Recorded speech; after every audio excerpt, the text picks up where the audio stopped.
The hospital's fluorescent lights flickered, casting cold shadows on the linoleum floor as Lena clutched Amara's hand. Her pulse was fading, a weak thread slipping through Lena's fingers like sand. "Stay with me," Lena whispered, her voice breaking. But the doctor's icy stare from the doorway told her Amara's fight was already lost. Lena Harper, 26, had never believed in fate until it tore her world apart. She sat in Seattle's Harborview Medical Center, her leather jacket damp from the rain, her short brown hair plastered to her forehead. Amara Patel, 25, her girlfriend of 3 years, lay on the gurney, her auburn hair fanned out like a halo. A car accident had brought them here. Amara's bike skidding on wet pavement, a truck too slow to stop. Lena had ridden in the ambulance, begging Amara to hold on, her dark eyes wide with fear. But now, the ER was a battlefield, and Dr. Richard Ellison, a man with a cross necklace glinting under his scrubs, held the power of life and death. Ellison's voice was clipped as he reviewed Amara's chart. Traumatic brain injury, internal bleeding. We're prioritizing cases. Lena's stomach dropped. "She's stable enough for surgery," she argued, her voice raw. She'd overheard the nurses. Amara needed immediate intervention. But Ellison's eyes lingered on their joined hands, on the rainbow pin on Lena's jacket. "We'll do what we can," he said, turning away. Lena's gut screamed that his "can" was a lie. Hours crawled by. Lena paced, her boots squeaking on the floor, her calls to Amara's parents in Chicago going unanswered. They'd disowned Amara when she came out, leaving Lena as her only advocate. At 2 a.m., a nurse with kind eyes pulled Lena aside. "I shouldn't say this," she whispered. "But Ellison delayed her surgery. He doesn't approve." Lena's blood ran cold. By dawn, Amara was gone, her heart stilled under the hospital's indifferent hum. Lena's grief was a tidal wave, but rage anchored her. She filed complaints, hired a lawyer, and dug into Ellison's history. He'd been disciplined before rumors of bias, of letting certain patients slip through the cracks. The hospital stonewalled, but Lena's resolve hardened. Amara's heart, her fierce, loving heart, deserved justice. Across town, Claire Nguyen, 28, was fighting her own battle. Born with a congenital heart defect, she'd spent her life tethered to medications and monitors. A graphic designer with a penchant for vibrant watercolors, Claire lived in a sunlit Capitol Hill apartment, her walls covered in art that screamed hope. Her girlfriend, Mia Torres, 29, a barista with a quick laugh and a sleeve of tattoos, was her rock. But Claire's heart was failing, and her name crept up the transplant list with agonizing slowness. One gray morning, Claire woke gasping, her lips tinged blue. Mia rushed her to the hospital, where Dr. Sarah Lynn, a compassionate cardiologist, delivered the news. Claire needed a transplant now, or she wouldn't survive the month. Mia held Claire's hand, her brown eyes fierce. "We'll find a way," she promised. Claire smiled weakly, her faith in Mia unshakable. Lena's fight for justice collided with Claire's fight for life in ways neither could foresee. At a city vigil for Amara, Lena's speech, raw, tear-streaked, accusing Ellison, went viral. It reached Mia, who saw Claire's struggle mirrored in Lena's loss. She contacted Lena, offering support, and their shared pain forged a fragile bond. Lena learned of Claire's condition and, in a moment of clarity, realized Amara's organ donor status could be her legacy. Amara's heart, still listed in the transplant network, was a match for Claire. But the system wasn't kind. Ellison, now under scrutiny, still wielded influence. Lena uncovered whispers that he'd manipulated donor records before, prioritizing patients who fit his worldview. As Claire weakened, Lena and Mia teamed up, combing through medical records and enlisting a whistleblower nurse. Their evidence pointed to a pattern. Ellison's delays weren't accidents. He'd let Amara die for being who she was. The clock was ticking. Claire's condition worsened, her breath shallow, her art unfinished. Lena and Mia's investigation led them to a late-night meeting with a hospital board member, a woman moved by their story. She promised action, but bureaucracy was slow, and Claire's time was running out. Lena sat by Amara's grave, the rain soaking her jacket, and whispered, "I'll make this right." She didn't know Claire's transplant would come down to a single impossible choice, one that would test love, sacrifice, and the courage to fight for what's right. Lena's apartment was a shrine to Amara. Photos lined the walls. Amara laughing at Pike Place Market, her hair catching the sunlight. Amara kissing Lena's cheek under a cherry blossom tree. Each image was a stab, but Lena couldn't look away. She sat at her desk, laptop open, piecing together Ellison's paper trail. Emails from the whistleblower nurse, Tara, detailed his history, patients denied care, charts altered, all buried under hospital red tape. Lena's fingers trembled as she typed, her grief fueling a fire that wouldn't let her rest. Across Seattle, Claire's world was shrinking. Her hospital room at Swedish Medical Center smelled of antiseptic, the beeping monitors a constant reminder of her failing heart.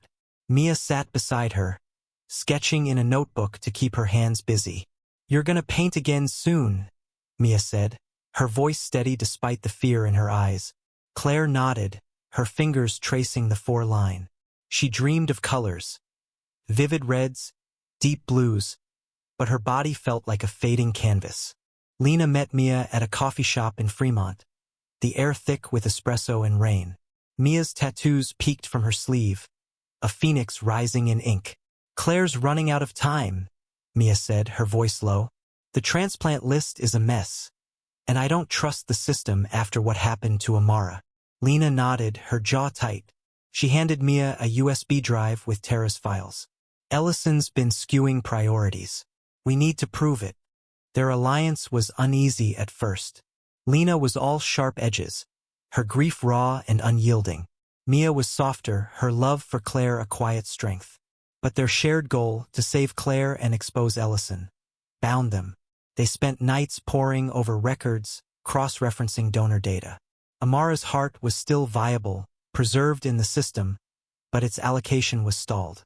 Lena's lawyer, Rachel, warned that proving Ellison's bias would be tough. "He's connected," Rachel said. "The hospital protects its own." Claire's condition deteriorated. One night, she coded, her heart stuttering as Mia watched, helpless. Dr. Lin revived her, but the warning was clear: days, not weeks. Mia called Lena, her voice breaking. "She can't wait anymore." Lena felt Amara's absence like a weight, but Claire's fight gave her purpose. She pushed harder, tracking down a former colleague of Ellison's who'd left Harborview under mysterious circumstances.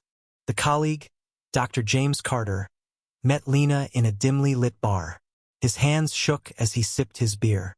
"Ellison's got a god complex," Carter said. "He picks who's worthy of saving. I saw him delay a trans kid's surgery once. Kid didn't make it." Lena's blood boiled, but Carter's fear was palpable. "If I talk, they'll ruin me." Lena leaned in, her voice fierce. "They already took Amara.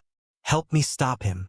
Carter agreed to testify anonymously, his statement detailing Ellison's pattern of discrimination. Lena and Mia presented it to the hospital board, but the response was lukewarm. "We'll investigate," the board member, Ms. Hargrove, said, her tone clipped. Lena's hope wavered, but Mia's resolve didn't. "We're not done," Mia said, her eyes blazing. She'd found a hacker friend, Leo, who could dig into the hospital's servers for deleted records. Leo's findings were a goldmine: altered timestamps, reassigned donor organs, and emails where Ellison justified his choices with veiled bigotry. One email mentioned Amara by name, calling her case low priority. Lena's vision blurred with tears and rage. She forwarded the evidence to Rachel, who filed an emergency injunction to freeze Ellison's influence over transplants. Claire's heart monitor beeped faintly as Mia read to her from a worn copy of The Alchemist. "You're my treasure," Mia whispered, kissing Claire's forehead. Outside, Lena stood in the rain, staring at the hospital's glowing windows. Amara's heart was out there, waiting to beat again. She wouldn't let Ellison steal another life. The Seattle skyline glittered through the hospital window, but Claire saw only gray. Her breaths came in shallow gasps, each one a battle. Mia held her hand, singing softly, a lullaby from her Puerto Rican grandmother. "You're gonna make it," Mia said, her voice a lifeline. Claire wanted to believe her, but her body was betraying her, each heartbeat weaker than the last. Lena's days blurred into nights, her apartment a war room of legal documents and coffee cups. Rachel, her lawyer, worked pro bono, driven by Lena's story. The injunction against Ellison was a start, but the hospital was dragging its feet. Tara, the whistleblower nurse, risked her job to smuggle more records, charts showing how Ellison had flagged certain patients, including Amara, as non-urgent. Lena's hands shook as she read the cold, clinical notes that had doomed her love. Mia and Lena met Leo, the hacker, in a basement apartment cluttered with monitors. His fingers flew across the keyboard, pulling up deleted emails. One from Ellison to a colleague read, "We prioritize those who fit our values." Lena's stomach churned. She imagined Amara's smile, her gentle touch, reduced to a checkbox on a form. Leo promised more data, but time was slipping away. Claire's mother, Lynn, arrived from Portland, her face etched with worry. She'd embraced Claire's identity, unlike Amara's parents, and her presence gave Mia strength. Lynn brought Claire's sketchbook, filled with half-finished watercolors. "You'll finish these," Lynn said, her voice firm. Claire's eyes flickered with hope, but her body was fading. Dr. Lynn warned that without a transplant within 48 hours, Claire wouldn't survive. Lena's viral speech at Amara's vigil had sparked a movement. Protesters gathered outside Harborview, holding signs, "Justice for Amara. Love is not a sin." The media caught wind, and a local reporter, Samira, contacted Lena for an interview. Lena hesitated, her grief was private, but Samira's sincerity won her over. The interview aired on King 5, Lena's voice cracking as she described Amara's laugh, her dreams, her stolen life. The public outcry grew, pressuring the hospital board. Mia watched the broadcast in Claire's room, tears streaming down her face. She texted Lena, "You're amazing. Claire's proud of you." Lena didn't feel amazing. She felt like a ghost, haunted by Amara's memory. But Claire's fight kept her anchored. She met with Hargrove again, presenting Leo's hacked emails and Carter's testimony. Hargrove's face paled. "This is serious," she admitted. "We'll suspend Ellison pending investigation." But suspension wasn't enough. Ellison's allies in the hospital slowed the transplant process, citing protocol. Lena and Mia learned Amara's heart was still in the system, matched to Claire, but bureaucracy threatened to bury it. Mia's desperation peaked. She stormed into the hospital's admin office, demanding answers. "My girlfriend is dying," she shouted, her voice echoing. A security guard escorted her out, but her outburst caught Hargrove's attention. Hargrove called an emergency meeting. Lena and Mia attended, armed with evidence. Rachel laid out the case. Ellison's bias, the manipulated records, the lives lost. The board was split. Some defended Ellison, others saw the truth. Hargrove promised a decision by morning, but Claire's time was measured in hours. That night, Lena and Mia sat in the hospital chapel, an unlikely pair bound by loss and hope. Mia clutched a photo of Claire, her smile radiant. Lena touched the rainbow pin on her jacket, Amara's gift. "She'd want this," Lena said softly, her heart saving Claire. Mia nodded, tears falling. They didn't know if the board would act in time, but they vowed to fight until the end. Rain battered the hospital windows as Claire slipped in and out of consciousness. Mia sat vigil, her hands trembling as she braided Claire's hair, a ritual that grounded them both. "I'm here," Mia whispered, though Claire's eyes barely fluttered. Dr. Lynn checked the monitors, her face grim. "We're doing everything," she said, but the unspoken truth hung heavy. Claire needed Amara's heart, and the system was failing her. Lena stood outside the boardroom, her boots scuffing the polished floor. The emergency meeting stretched into the night, voices rising behind closed doors. Rachel had presented their evidence, emails, records, Carter's testimony, but Ellison's allies were entrenched. Lena's phone buzzed with messages from the vigil's organizers, planning a larger protest. She felt the weight of their hope, but doubt gnawed at her. What if they were too late? Mia joined Lena, her eyes red from crying. "Claire's fading," she said, her voice barely audible. Lena gripped her shoulder, a silent promise. They'd grown close, their shared pain a bridge. Mia pulled out her phone, showing Lena a video of Claire painting, her hands steady despite her illness. "She sees beauty in everything," Mia said.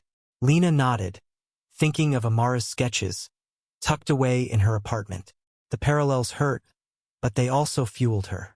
Hargrove emerged, her face drawn. "Ellison's suspended, effective immediately. We're fast-tracking the transplant review." Lena's heart leapt, but Hargrove's next words chilled her. "There's resistance. Some board members question the donor match." Lena's fists clenched. She knew it was sabotage. Ellison's influence lingered like a toxin. Leo, the hacker, came through with a final piece of evidence. A recorded call where Ellison admitted to delaying undesirable patients. Lena and Rachel rushed it to Samira, the reporter, who aired it on the 11 p.m. news. The public's outrage exploded, flooding the hospital's phone lines. Protesters chanted outside, their signs glowing under streetlights. "No hate in healthcare." The pressure forced the board's hand. At 3 a.m., Hargrove called Lena and Mia. "Amara's heart is cleared for Claire. Surgery's scheduled for dawn." Mia sobbed, clutching Lena. "Thank you," she whispered. Lena felt a strange mix of relief and grief. Amara was gone, but her heart would live on. She imagined Amara's smile, her voice saying, "Do this for her." Claire was prepped for surgery, her frail body dwarfed by the gurney. Mia kissed her forehead, whispering, "I'll see you soon." Dr. Lin led the team, her steady hands a contrast to the chaos outside. Lena waited in the hall, her mind replaying Amara's final moments. She'd failed to save her, but maybe she could save Claire. The surgery stretched for hours. Mia paced, her tattoos a blur under the fluorescent lights. Lena sat, staring at a photo of Amara on her phone. The vigil's crowd grew, their voices a distant hum. Samira arrived, filming the scene, her report framing Amara's story as a call for change. Lena spoke to the camera, her voice steady. "This isn't just about Amara. It's about every life dismissed for who they are." As the sun rose, Dr. Lin emerged, her mask dangling. The transplant was successful. Claire's stable. Mia collapsed into Lena's arms, sobbing with relief. Lena felt tears prick her eyes, Amara's heart beating again, inside Claire. But the fight wasn't over. Ellison's suspension was temporary, and the hospital's complicity ran deep. Lena vowed to keep pushing for Amara, for Claire, for all of them. Claire's eyes fluttered open, the hospital room a blur of white and soft beeps. Mia was there, her hand warm around Claire's, her smile a beacon. "You made it," Mia whispered, tears spilling. Claire's voice was weak but steady. "Amara's heart?" she asked. Mia nodded, her throat tight. Claire touched her chest, feeling the steady thump. A stranger's heart, now her own. "I'll make it count," she promised.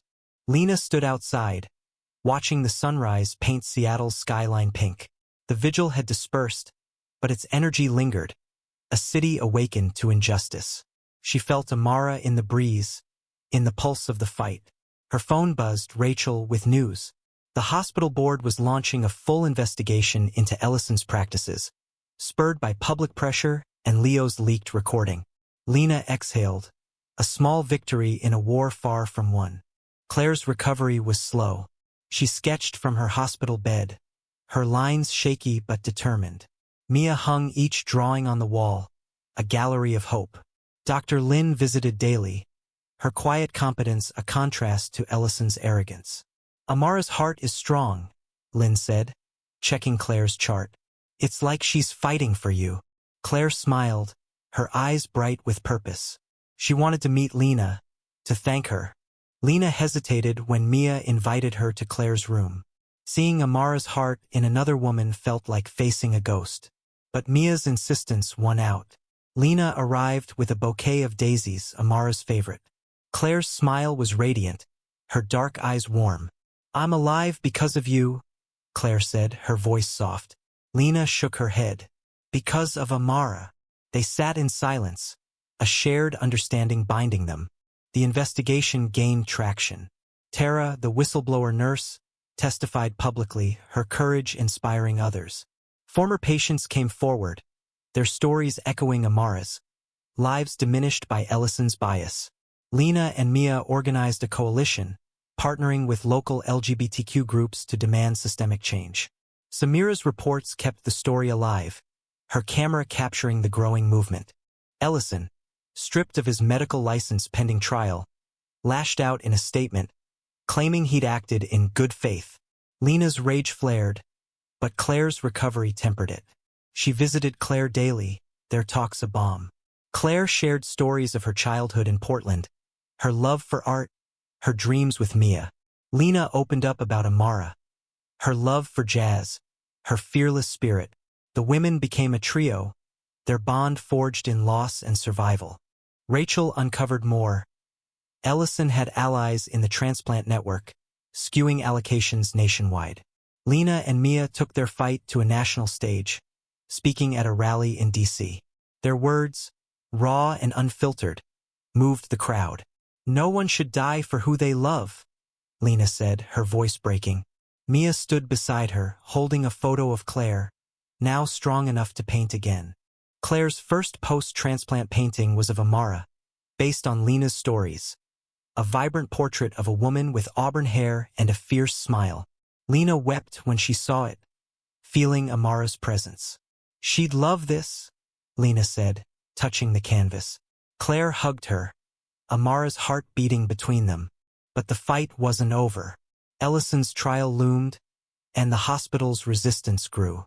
Lena knew justice for Amara and safety for others would demand everything they had.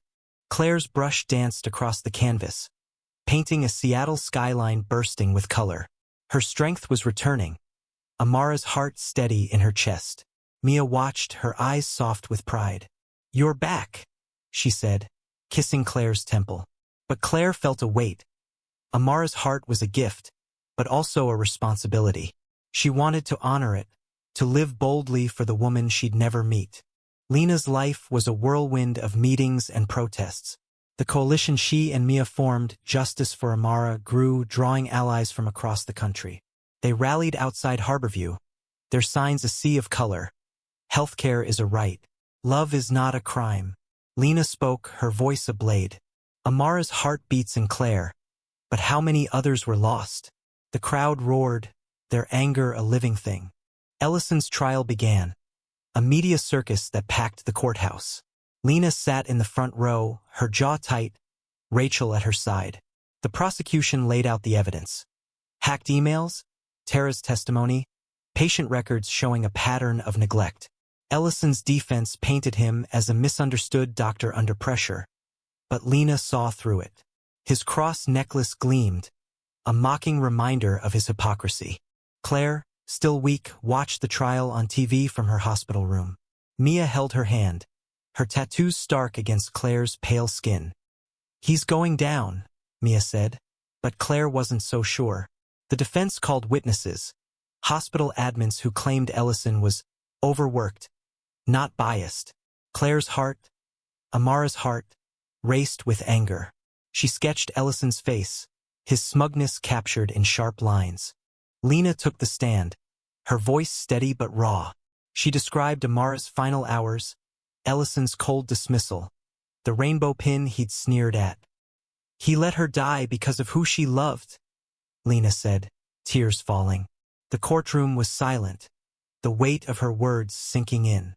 Mia, watching from Claire's room, wept too, her hand on Claire's chest, feeling Amara's pulse.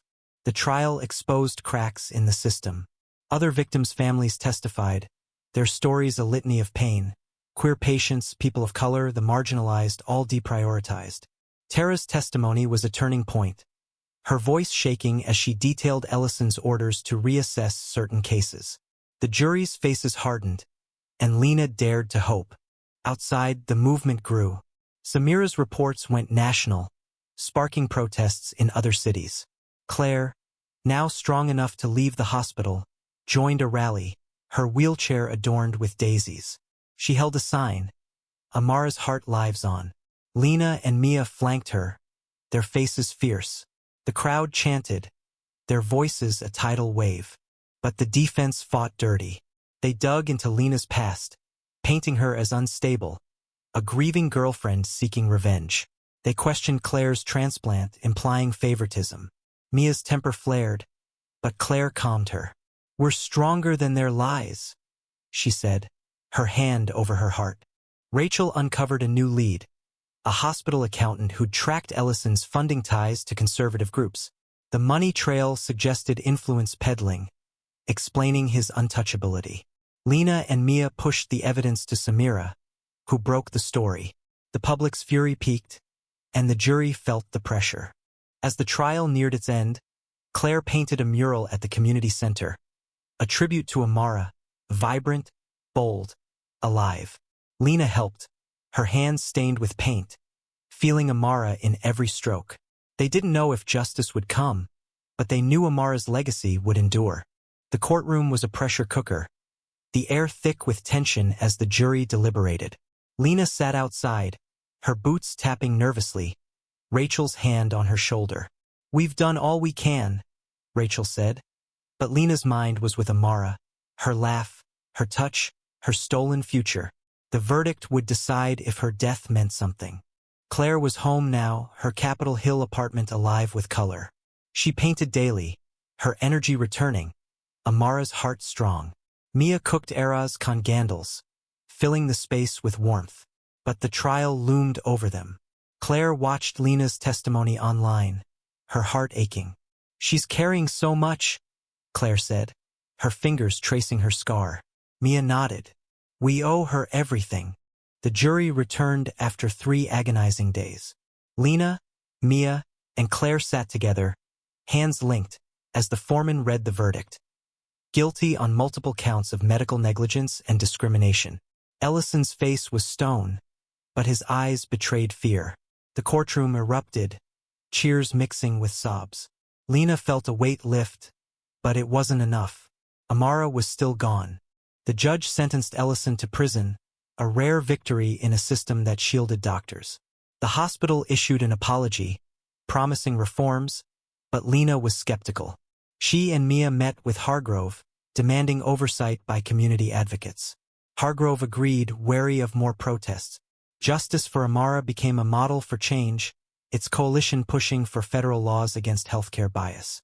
Claire's health stabilized, her art flourishing. She held an exhibit, her paintings a tribute to resilience, Amara's portrait the centerpiece. Lena spoke at the opening, her voice thick with emotion. "Amara's heart beats in Claire, in all of us who fight for love." The crowd applauded, tears in their eyes. Claire hugged Lena, whispering, "You gave me her strength." Mia and Claire planned a wedding, a celebration of survival. Lena helped, though her heart ached.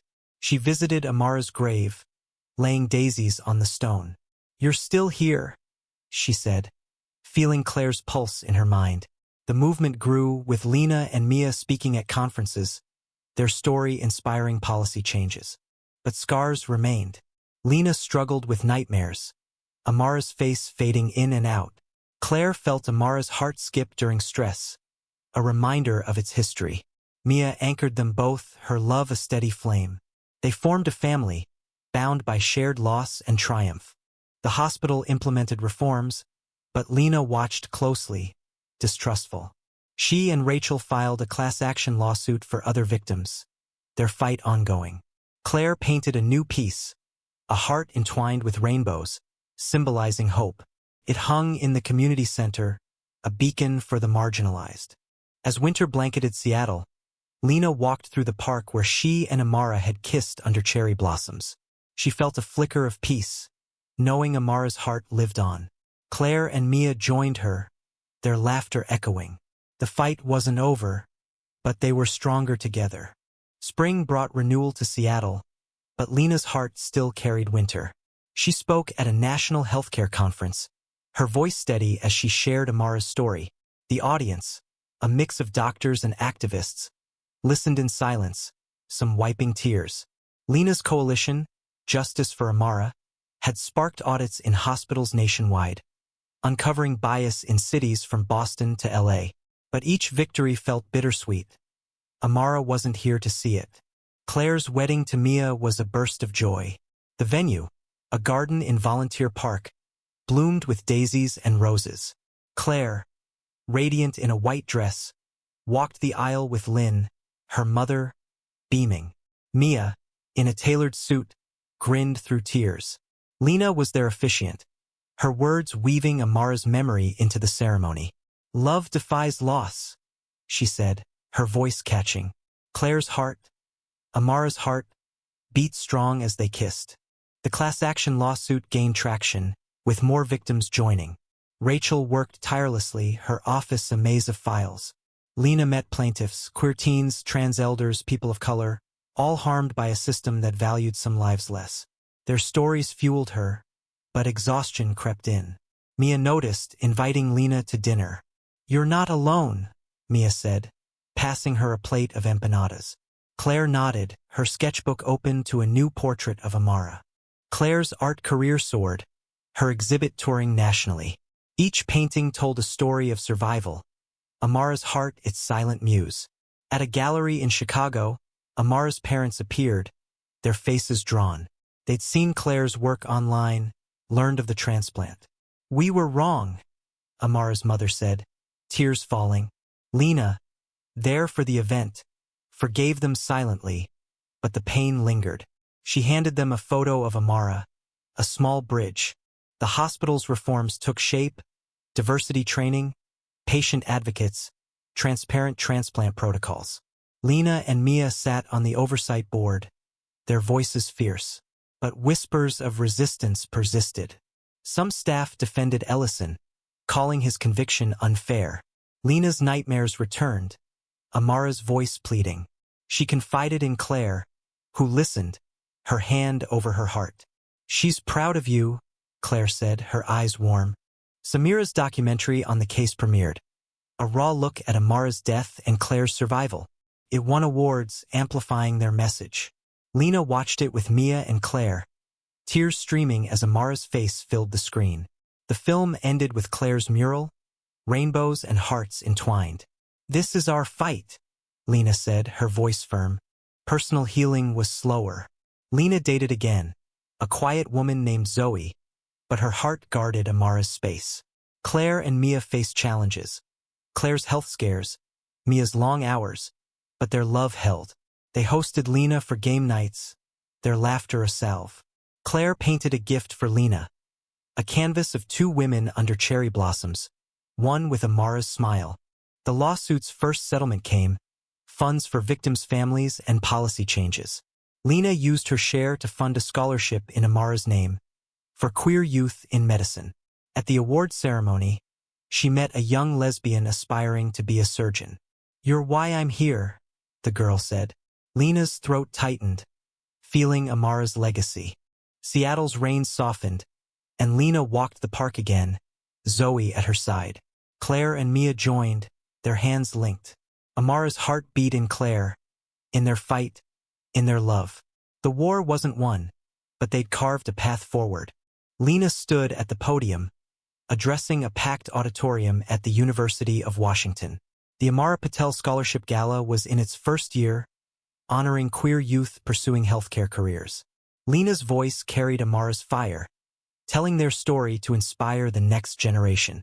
The recipient, a trans teen named Jay, clutched the award, tears in their eyes. "I'll make her proud," Jay said. Lena smiled, feeling Amara's presence. Claire's health held steady, her art a beacon.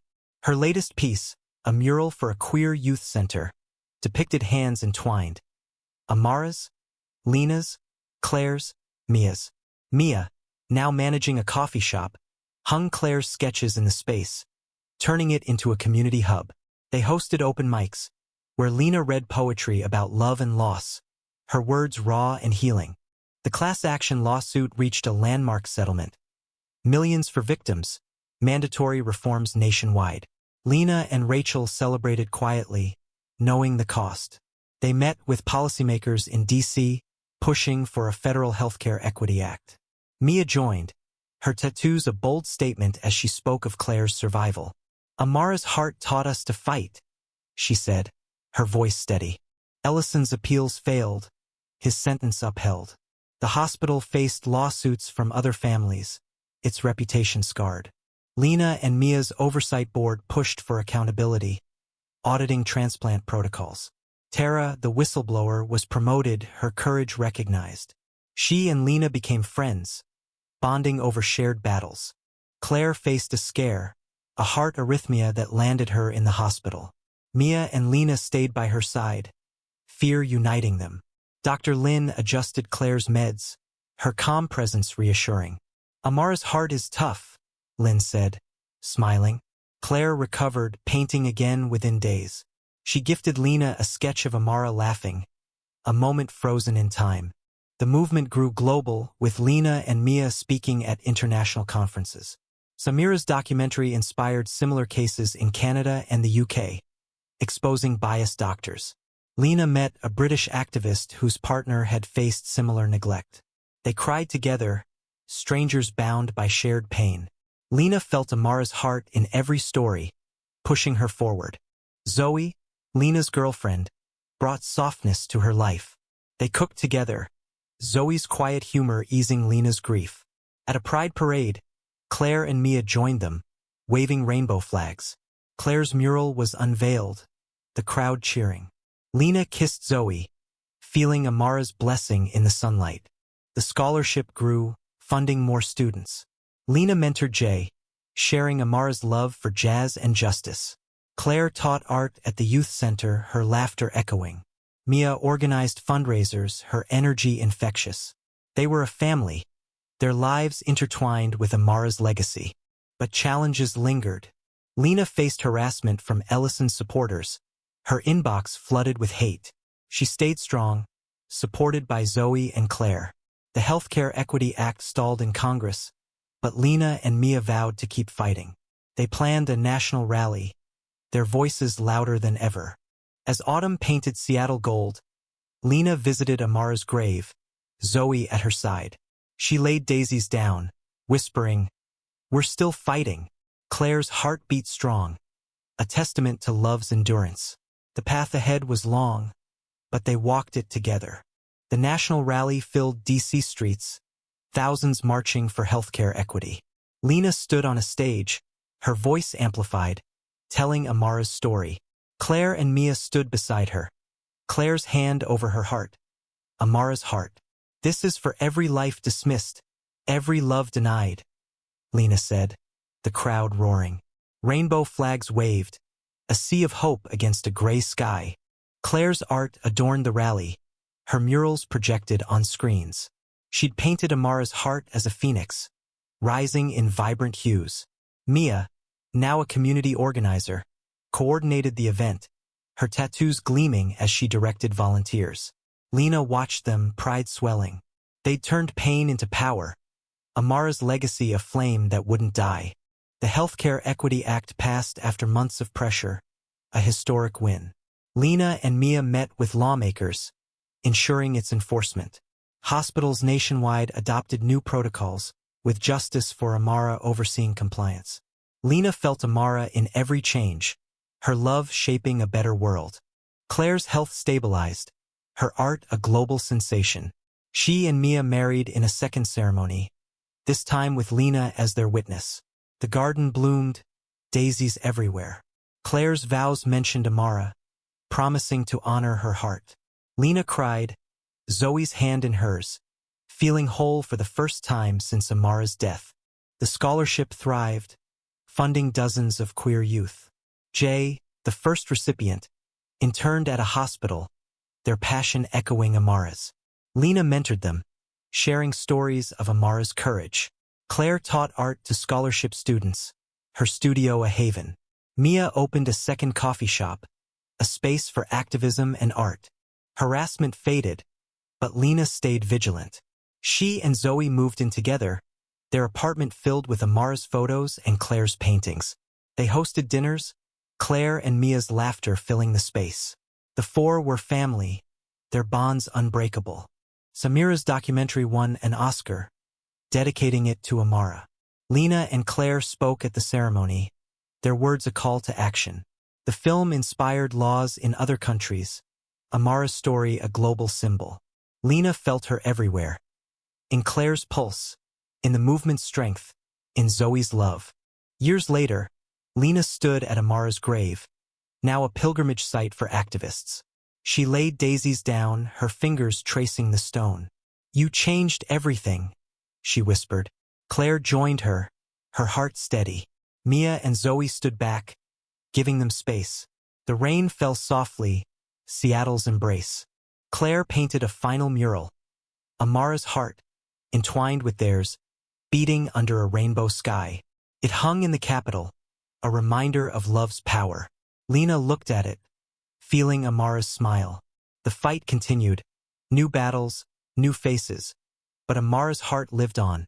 In Claire, in them all, a testament to love that refused to be silenced. Their story wasn't just survival, it was triumph. Amara's heart had sparked a revolution, proving that love, even in loss, could change the world.